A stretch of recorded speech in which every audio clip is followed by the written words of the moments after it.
Today I'm going to be talking about food deserts. A food desert is an area where finding healthy food is very difficult if not impossible. This is the general definition accepted by people. After that, things can get a little crazy. Different groups add different endings to their definitions. Some people say that it matters how far someone has to travel to attain the healthy food. The distance traveled varies from source to source, but it's generally held around a mile.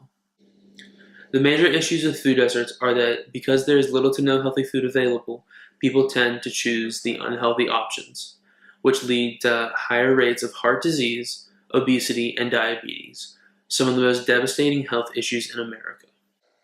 The biggest causes of food deserts are and were the economic shift to the suburbs. When the majority of the white shift to the suburbs happened, it left businesses in a lurch because of the people left in the cities were the lower class and low income populations. This forced the supermarkets and grocery stores to move closer to the suburbs and therefore closer to the money. Food deserts are a concept that are still not widely accepted.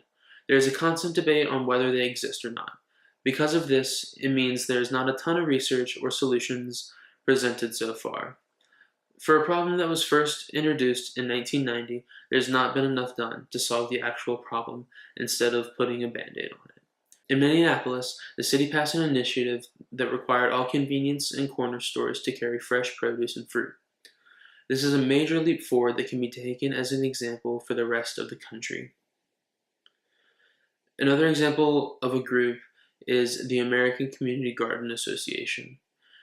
Their goal is to set up and support community gardens in both rural and urban areas to provide fresh, inexpensive produce.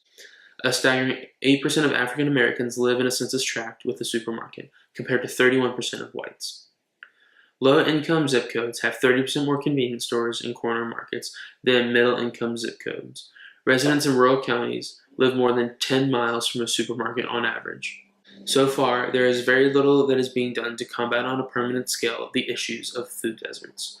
As previously mentioned, there are a few groups that are trying to make a change, but their efforts are not very widespread. What would help the cause is for there to be a national recognition of the issues by the government. This would mean that more people become aware of the situation and are able to help solve the issues at hand. Another solution that has been presented is the idea of using refrigerated trucks to help in the process of delivering fresh items to the food deserts. This method is being used by organizations such as Second Harvest Food Bank, Peaches and Greens, and Garden on the Go. Garden on the Go makes 16 weekly stops in various areas in and around Indiana University where they accept food stamps as a payment form. There is always more that can be done to help. The best thing you can do to help is to look for food deserts around the area that you live in and find an organization that is trying to make a difference.